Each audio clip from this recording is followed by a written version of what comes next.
prossimo brano si intitola Maria Maracascara. Diciamo che è la storia di una specie di gemellaggio culturale tra la Friuli e la Carnia con i paesi del Medio Oriente. Negli anni 30, quando noi pensavamo di andare a colonizzare e a portare la civiltà,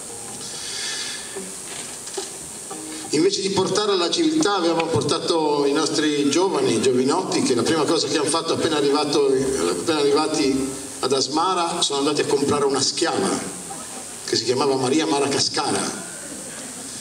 La storia qui è un po' romanzata, però è una storia vera, insomma. Poi finisce in maniera un po' grottesca e boccacesca, ma spero che lo capiate. Maria Maracascara.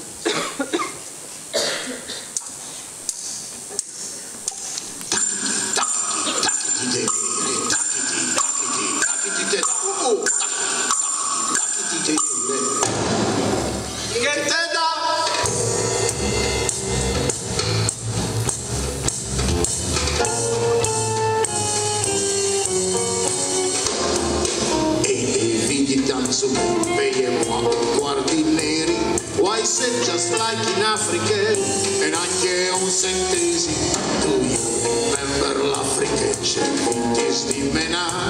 La noche trabajar, di mior la sasta, chiantan faccetta nera all'impero di Sabà, ma ho vinto anche al Catri, it's better non contact.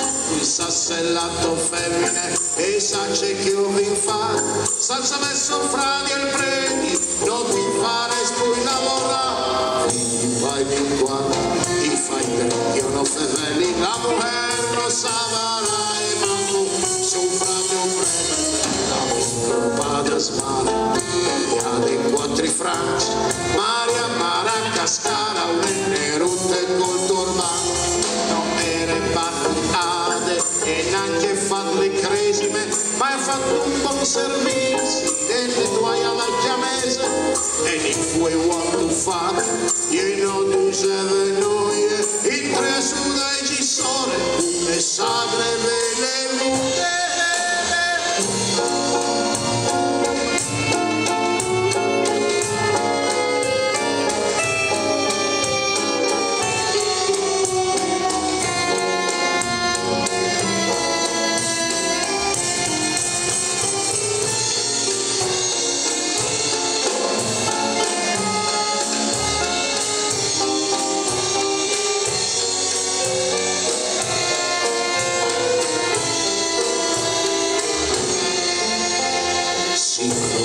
Furgos, a voler cambiare mateix, e poi ve le fruade, le vin vendute ad Alep, e o si torna a Salam, al marchian di Asmara, para il cattaune miglior di Maria Maracascara, ognuno beve il vero, e ieri dove voi, ho vinto le teule, par qualche franchi